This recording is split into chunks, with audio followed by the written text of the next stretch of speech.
We are PopCulturits. I'm Ryan.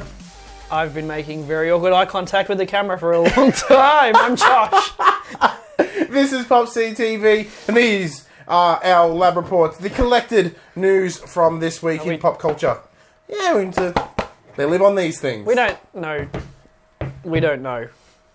This has been a week of not knowing. Oh man, this week's been chaos. It has been an absolute chaos week, and that's Rufus J. Pants. I should also suggest that. I feel like this whole adventure of ours is straining our bonds of friendship. What, the PopCulturits train? Yeah, so like people will watch us on this and go, those two are like fucking the best bestest friends, and then see us at conventions and stuff, like just not looking at each other.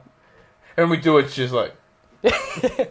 Well, like you turn around and you're like, hey, we should probably go check. I was going, alright, get out of my water. Get out of there. Maybe rest assured we are friends. We're like the Jamie and Adam, like the Mythbusters of PopCulturits. They fucking hate each other, apparently. Yeah, apparently. But you know what I don't hate? Rufus. No, I do, because I'm allergic to cats. Yes, screw you, Rufus. Fuck you, Rufus. My eyes are already puffing up, because I just rubbed them. Because the thing is, already fucking veering off, but like when I come here, because Kat lives here, yeah, anything I touch, Kat has been a part of. Yeah. So then I'll just go, this one. Right.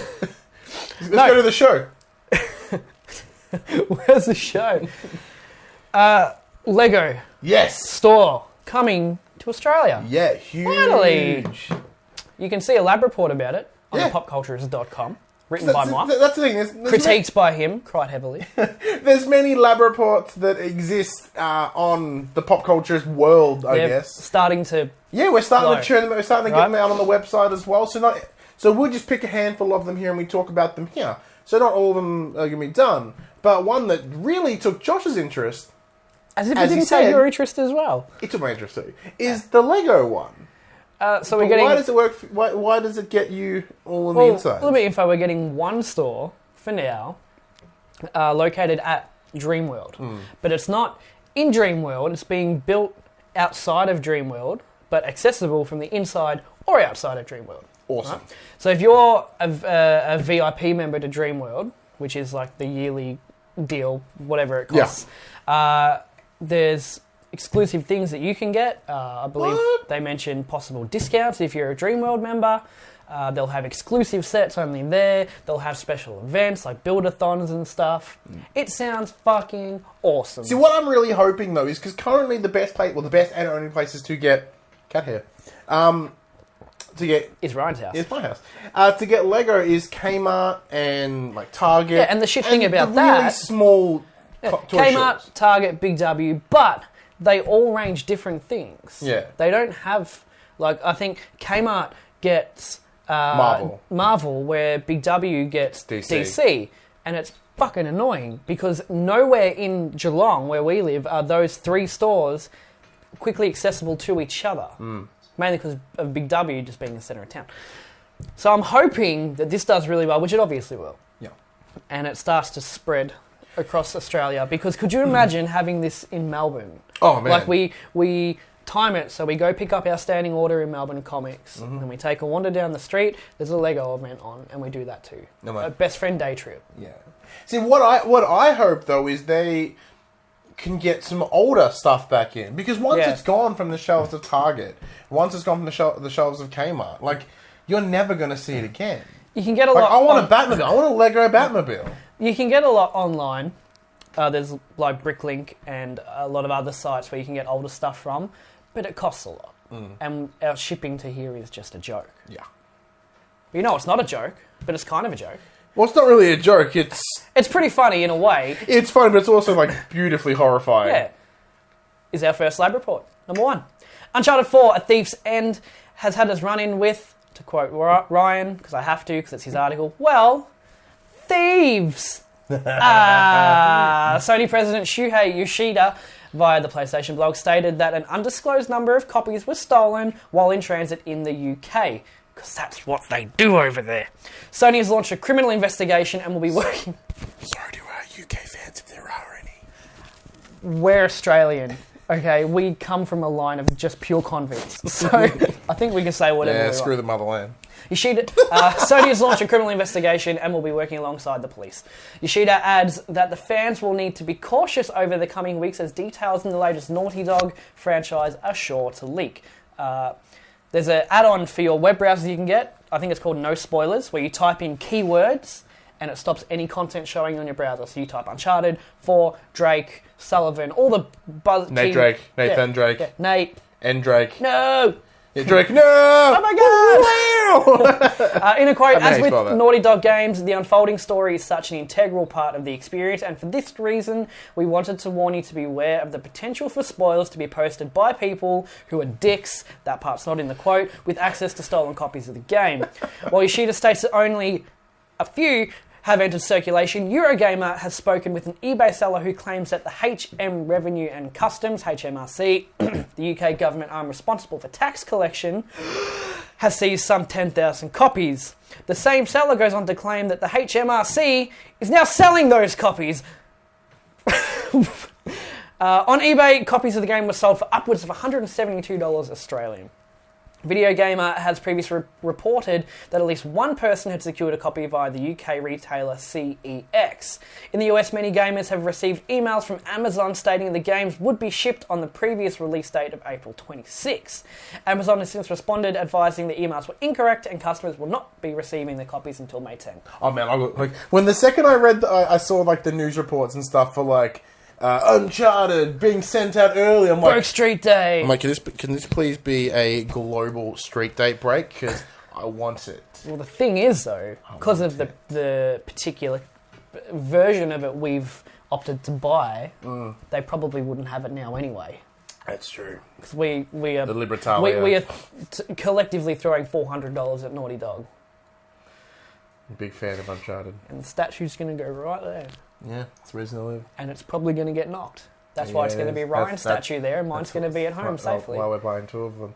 This is very interesting news. Like, you've always heard about, like, oh, it fell off the back of a truck. But it actually happened. And I've never seen that happen before. Well, because it's just a phrase. You know, Did you get that off the back of a truck? Was it stolen? Yeah. That's the lingo. And it's like, yeah, it was! Yeah, it actually was. Yeah. It's a very interesting comment from Shuhei, though. He sort of played it down a little bit. Yeah. And to find out 10,000 copies is quite a substantial amount of copies. It is, but not in the grand scope of how much this game is going to sell. True. Which will be in the multiple millions. Yeah. Very, very small percentage. Yeah. True. Speaking of fiscal information... So financial information. Okay. We went to our second bit of news. With the release of its fiscal year results, Nintendo has some really big updates. piece of news. It is big updates and announcements to share. Nintendo's next system, still currently known under the code name of NX, has been given a release date, well, or release window at least. The NX is scheduled for a global launch in March 2017. It was also noted that the much anticipated console will not be making an appearance at E3 2016, but will receive an unveiling event later in the year. Less NX over 3 does leave a gap for something else. Over E3. What'd I say? Just 3. Over yeah. 3 what, Ryan? 3 all the things. Over E3, which, funny enough, is where The Legend of Zelda comes in. So the latest installment in the Zelda franchise is now scheduled to release simultaneously on the NX and the Wii U. Sadly, this does mean that the Legend of Zelda game will be pushed from its initial 2016 release date to 2017. With both versions of the game being made alongside one another, and the developers requiring more time to polish the game, a delay was necessary. However, The Legend of Zelda will be the main focus of Nintendo's presence at E3, being the only playable game at the conference. In order to supply the convention goers with a complete immersion experience was their reason to bring it. Further announcements for Nintendo's E3 plans will be announced in the future. Now, I'm going to wrap this one up nice and quickly because it's quite a long piece. It's fucking huge. Nintendo... And Poly Space rushed Ryan. Shut up. So, Nintendo have just recently released Miitomo.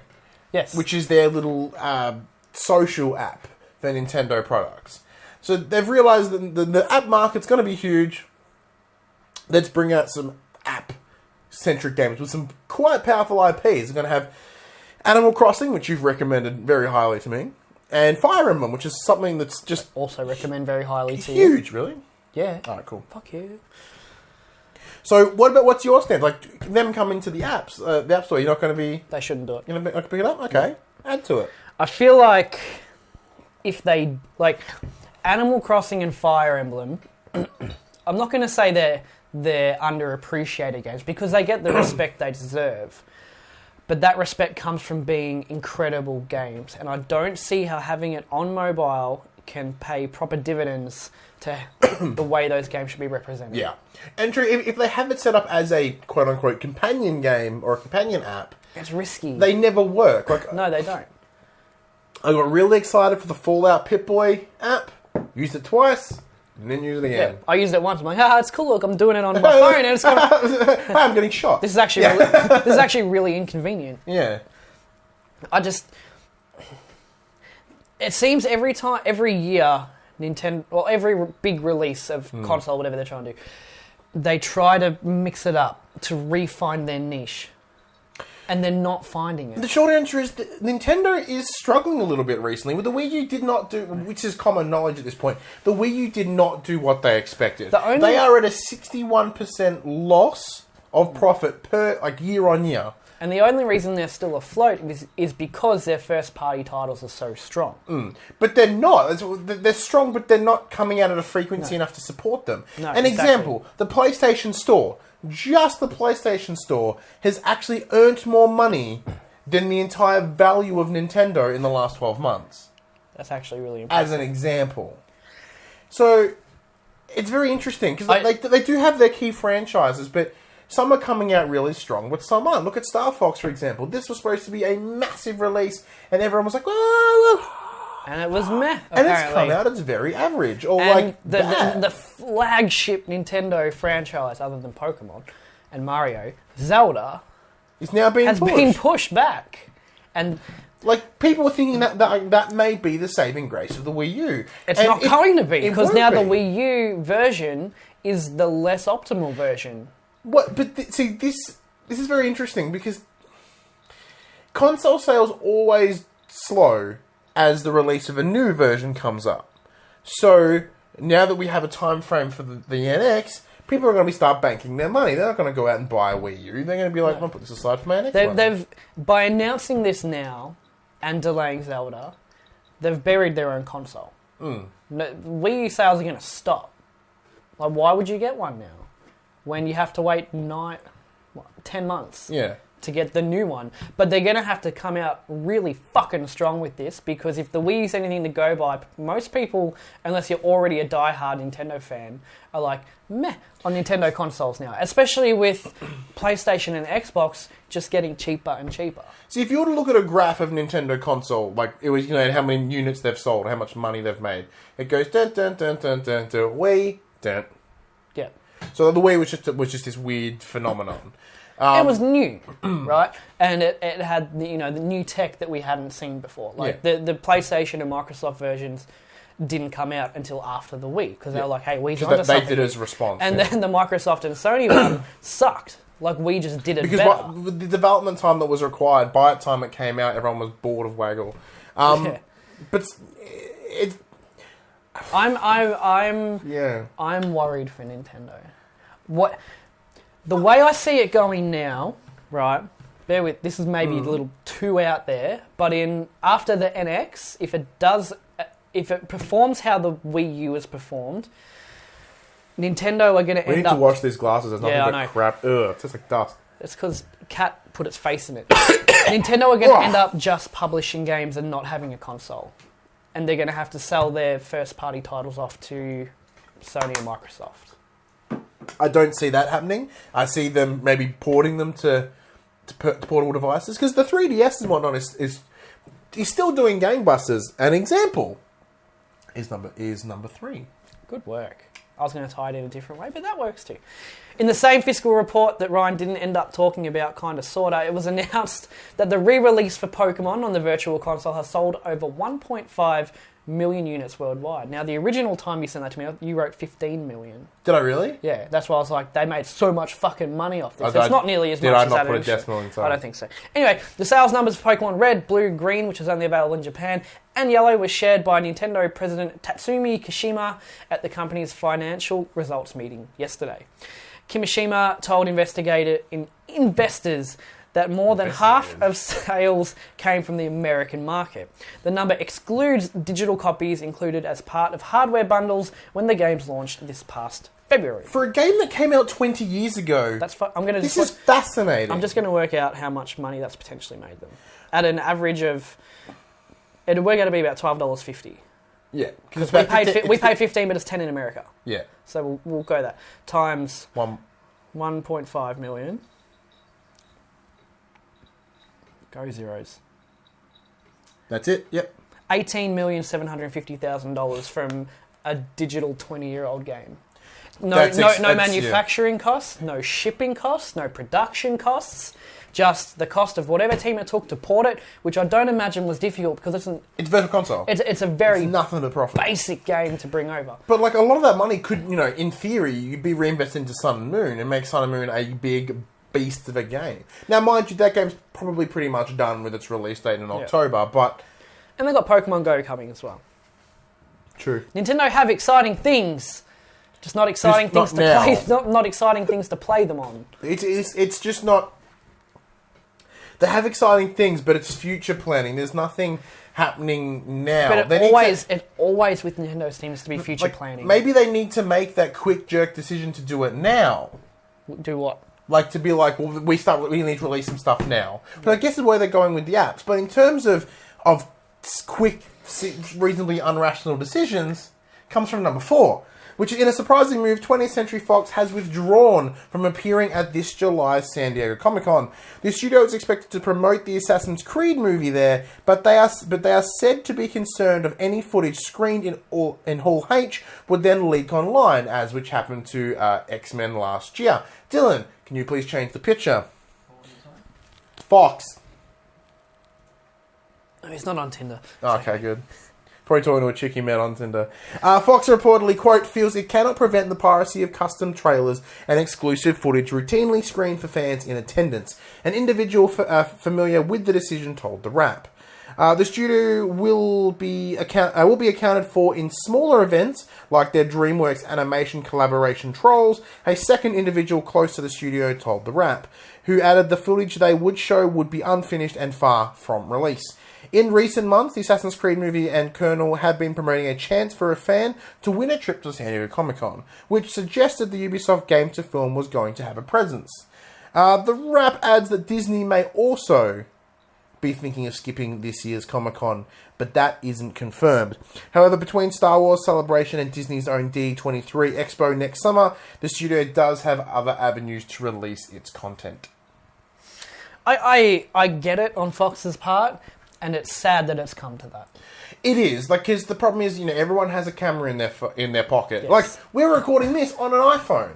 Like, that's where we had our technology at this point. We could do this. We spent $1,000 between the webcam and the 2 handheld cameras, and we ended up using the phone you had in your pocket the whole time. Yes, if anybody wants to buy some cameras. Comment down below. Because I dig watching leaked footage as much as the next guy, as a fan. But what we do now, doing that just... It ruins the future for you, because then you get stuff like this where Fox are like, we've got stuff to show you, but we're not going to because we can't trust that you guys aren't going to film it and put it out there. Unless, you have to turn off your phones the way in, but that can't be regulated. The tough part is, though, I understand why they have convention-exclusive content. It makes sense. But at the same time, why? Why don't do it and then have it there first for anybody in that room? Then an hour later, release it to the public. No, I get... Because it gives it that hour of these people saw it first. You were part of something. You got to see it before everybody else did. And that's exactly what it's all about, is I need to go to San Diego Comic-Con and I need to get to Hall H. But we can't. The millions of people that will want to see that trailer, and you're restricting it to a good couple thousand? I'm fine with it. I'm fine. It's just a shame that they feel like they can't show the footage. Maybe... because they're restricting that market, because they're creating that restriction, is that why people are willing to do it? Like, if people... You're putting a dangerous spin on it there. If people know that it's going to be coming out in an hour or so anyway, they have literally no need to do it. And that's the way of fixing it in the future. I just don't... people just shouldn't be dicks. And you're not... You might think you're doing a fan service by getting your phone out, filming it, and putting it on YouTube. You're not, because then it fucks it up in the future for everyone else. What studio next is going to go, look, we've got stuff to show you, we're not going to. Because we want to release it when we want to release it, through the avenues we want to release it through. And we can't trust that around you guys anymore. Yeah, but at the same time, it seems that if more... this is happening with E3 as well, just by a comparison.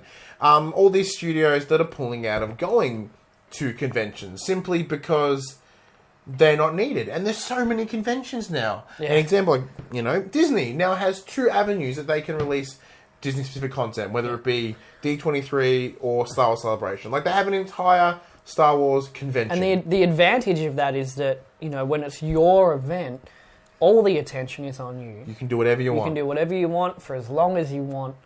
So I get it. And Sony do similar things too with PSX. Yep. Which, could you imagine in the future if they did it in a room, a hall, but they had a VR camera there, and if you have Sony PlayStation VR, you can sit in your lounge room, but you can be there and watch the convention live. Like that. That's a future way of doing these things. See, that's actually a future way of doing this in general. Is, in terms of a convention screening, why not allow us to? This is we talked about last week, I think. Allow us to pay money to view the Hall H feed. Yeah. Because look, it's not going to stop traffic. It's not going to stop people going to Comic-Con. Comic-Con is like the Mecca, so people will go. This just makes it easy for people like ourselves that can't travel internationally. It will make you more money. Because it's not going to take anything away from the people that are already going. Comic-Con's going to be packed every year in and out, regardless. But think of all the other people like us down here who can't go, but I'm willing to pay you $20 to sit there and watch it. I'm willing to pay you, like, if they said you can watch, as we discussed last week. Depends how much. $100, I'd do it. I would pay $100. Here's what's happening in Hall H. Oh, you just want to watch Fox's Assassin's Creed? $15. You want the whole day? $100. I'd pay $100. And I'm sure a lot of other people would too. Or if it's like, $30, per panel's $30, all day $100. Yeah. With the, You know who'd give anything for $100 though? Who? Number 5, Spider-Man. No, Sony. Peter Parker or Sony. Because they're just like, please do something with Spider-Man. Since the announcement of Marvel Studios and Sony working together to bring Spider-Man to the MCU, some of the finer details have been up in the air. In particular, who would get creative control for future Spider-Man movies? And with the announcement of Spider-Man Homecoming, the question has come to the forefront again. In an interview with Hey You Guys, not us guys, Marvel Studio President Kevin Feige discussed the relationship between the studios. In a quote, well, I've known all those people at Sony for a very long time. Amy Pascal, Tom Rothman, who runs Sony now, I've known for years, so it's been great, he explained. They really are supportive in allowing us to make the creative decisions to make that movie, but they've been great partners. So far, so good on that movie. In short, Marvel have creative control over Spider-Man Homecoming and the direction of the character. So much creative control, in fact, that Robert Downey Jr. will be reprising his role as Iron Man in the Web Slingers standalone adventure. However, with the overall rights still with Sony, they would still have the final say. Spider-Man will make his appeal. You can see Spider-Man now in Captain America Civil War, which is out in Australian cinemas now. It is. And that's where that picture came from. And that's the next part of this show, is that discussion. But for now, I would imagine the situation is, after the reactions to Spider-Man in Civil War, that Sony are like, here's our checkbook, just make it good.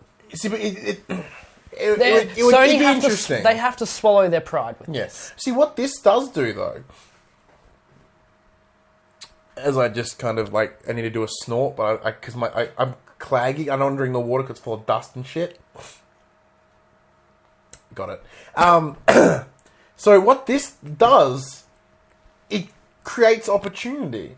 They're like, look, we're giving you to Marvel, you're still with us you can sort of do what you want. We still have the final say. We never lose Spider-Man. Yeah. But you're working together. Like, we could have the chance to have a massive Marvel cinematic, like, a real Marvel cinematic universe in terms of a real universe. Well, and in terms of working together, like, Sony played ball and, like, okay, have Spider-Man in Civil War. Marvel have paid back by going, okay, have Iron Man in Spider-Man. Yeah, have RDJ. RDJ is going to bring numbers. Fucking excited. I mean, like, he's going to bring people. Definitely. Considering RDJ has said that he's looking at kind of wrapping it all up soon, you know, the Spider-Man Homecoming could be one of his last hurrahs as Iron Man. Yeah. He only has a few left. And I imagine depending... Actually, no... As we haven't reported on here, but Inhumans, which was scheduled for 2018, Dylan? 2019. Sounds about right. 19? 18, 18, 19. So Inhumans, which was originally scheduled in late November of 18 or November 19, has been pushed back indefinitely at this point. With still a movie will be there, but it won't be that. So rumor has it that might be Fantastic Four, because as you know, whoever owns Fantastic Four, I think it might be Fox. No, it's not. It might be Fox. It is Fox. It's Fox. Yes. Beautiful. So Fox might make a deal. Like, look, you can have Fantastic Four back. Same deal as Please you've got with Sony. Yeah. Which means, depending on how Apocalypse goes when it comes out next month, maybe that might be another thing down the line. Are you talking like X-Men Avengers crossover? Yeah, I'm talking about X-Men versus the Avengers. I don't think so. Comic book. I don't think so. I think that would be amazing. Because Marvel, they have their slate. They know where their universe is going. And I think putting that in there just messes everything up. Yeah, but they're planning till 2020, so they're planning for the next 4 years. A lot can happen in 4 years. I know. Don't get me wrong, it won't... I don't think it would change how Phase 4... Is this 4 or 3? We're in 3 now. Yes, so Phase 3 ends at the end of Infinity War. So I don't know. I don't think this will affect in the third phase, but if they go into the fourth phase, they'll be heading towards what would be Avengers versus X-Men. But even the thought of that, Avengers v X-Men, I don't care. I have lost everything for X-Men. I give no shits. I'm not excited for Apocalypse. I haven't been excited about anything X-Men related for years. Interesting. One thing that you weren't sure how excited you would be about is the Game of Thrones. Ooh. Segueing like a boss. But there is no battle for the thrones here. Australia once again has its butt firmly planted with the undisputed pirate crown on its head. Again, Australia is the #1 country for illegally downloading HBO's Game of Thrones. The first episode of the much anticipated 6th season of Game of Thrones, which aired 12 PM Monday, 26th of April, our time, has had more than 1 million downloads in less than 24 hours. Torrent Freak, as reported by Gizmodo, has estimated that Australia represented 12.5% of all torrent downloads, with way in front of runners-up India with 9.7 and the US with 8.5 and the UK with 6.9. Currently, Foxtel has exclusive rights to the HBO juggernaut in Australia and has a current digital your problem. And has a current digital lock on all digital distribution. This means that other outlets like iTunes or QuickFlix, which recently has been put into administration, cannot have access to the episodes until it's completed its 10-episode run. As of yet, there is no word whether Game of Thrones will make the jump to Presto, another Foxtel-owned streaming service. HBO currently has its own streaming service, HBO Go, in the US, but it's currently not available. Obviously, it's currently not available in Australia unless you're using VPN services. And although using a VPN to access them is not illegal, it's not super legal either. So you summed it up in there. Foxtel have exclusive rights. Yeah, if you want to watch, either way we look at it, Foxtel are going to have having a tough time. If you want to watch Game of Thrones, you need to pay $50 a month. $30. They have a $30 option, which that's still too much for one fucking show. Or 2 shows, because I'd get Silicon Valley as well. But 2 shows for $30. Silicon Valley has nowhere near the popularity of Game of Thrones. It's so good though. I don't use this term very often, but it is an actual fucking outrage that you can only watch Game of Thrones on Foxtel in Australia. And then they're like, you pirated it too much. Why the fuck do you think we did? I did it. I did. How the fuck else am I going to watch it? Actually, Mum and Dad have Foxtel. I live with them at the moment. But That's besides the point. People will pay for it if you charge reasonably. No. If you put it out there, people will pay for it. Look, once Netflix became available in Australia, I made a personal vow, I guess. I was like, I will not be torrenting anything. That's what I wanted to do. I wanted to be that legal streamer. But then we get 1/20th of the content that the actual Netflix has. I got, like, with a VPN, I now have Hulu. I have Stan. Those 3 services cover me pretty much with everything. Except for Game of Thrones and Silicon Valley, which I have no choice but to download legally, because I am not buying Foxtel Play for less than 3 months of the year. Yeah, for 2 shows. So that's $90 for 10 episodes of a show. And then that's it's like, 20. hey, the Blu-ray's out. Do you want to pay another $70? No, I've already paid $90. I'd rather just go buy the Blu-ray, but I can't. See, this is the thing. They're like, well, why don't you wait? No one's ever said. No one's from Foxtel's ever made a comment of, I never will. Well, why don't you just wait for the Blu-ray? Like, I'm going to buy the Blu-ray. I'm that guy. I'll torrent it, but then I'll pay for it later. The thing is, with Game of Thrones, there is no waiting. Because if you touch Facebook for days after the episode, you will have it spoiled for you. How are you going to wait for a whole season without knowing what the fuck's happening? It's not possible. If they brought services like HBO Go, AMC and all of that shit over, I'd pay for them. Yeah. I'd happily pay up to $50 a month for 3 or 4 different streaming services to give me everything I want. Because the reason I don't want to pay for Foxtel is because 85% of the shit on there is fucking garbage. Sports, reality shows, reruns. Yeah. I don't want to see any of that. See, to me, this is... We got really fired up. We did. This. Now, like, we do, like, I know Alistair, who runs our social, like, a PR stuff. Like, he deals with Foxtel. He talks to them and whatnot. Like, I have no bad blood against them personally. I know this isn't a fuck you to Foxtel, but this is their actions. You need to take responsibility. This is how I see it. Look, mind you said I probably have no understanding of how this works, but Foxtel know that cable is dead in Australia. Mind you, they were the only option. They essentially have the monopoly. If you want they do. Because if you want to have cable, you have to have Foxtel, which is restrictive market anyway. A year ago, you were paying a minimum of like $100 a month. Then on top of that, they have that you can only watch this here. People like, that's crazy. When now how is that even legal? Yeah, you know what I'm saying? Like, there's got to be some. If not, the ACCC should have pounced on this already. Like, there's no way. But Rufus gives no shits. Look, until they give me an easier way to do it, I'm gonna have to do it.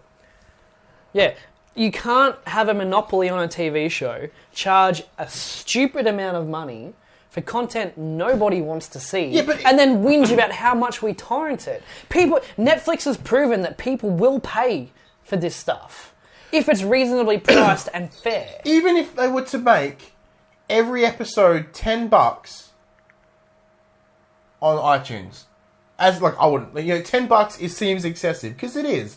Well, you may as well be at Foxtel in that case. No, you wouldn't, because you said $90 for 3 months. That's true. $100 for a season. Look, if they'll make it I know what you're getting at. Look, an average TV show is like what, $3. If you made it $6, which is double the standard price, people would still pay $6. I would pay $6 every week for that. Subscribe for the whole season and get it a little bit cheaper. Yeah. But no. Which you can do. You can do it through iTunes now. You can be like, oh, give me the whole season now. As in, like, I'll subscribe and then when it's available, I get it. But not with Game of Thrones. 10 weeks later. That's fucking crazy. Yeah, but not, There is no, like, to me, it seems like their attempt to stay relevant by, let's have the big show. No one else can have it but us. But that makes everybody hate you. It does. I don't want to hate you, but you guys are being dicks. Well, that's a nice friend. We don't want to hate anymore. We want to love. Can we do that with Civil War, though? Ooh. Stay tuned to find out. It's a war. So that's it. So that is the Lab Report. So that's all the key-ish pop culture news that you need to know about. Following up from this, Dylan's going to join us at the table. We're going to talk about Civil War. Spoilers. There will probably be spoilers. No, there will definitely be spoilers. But it's going to be a good conversation.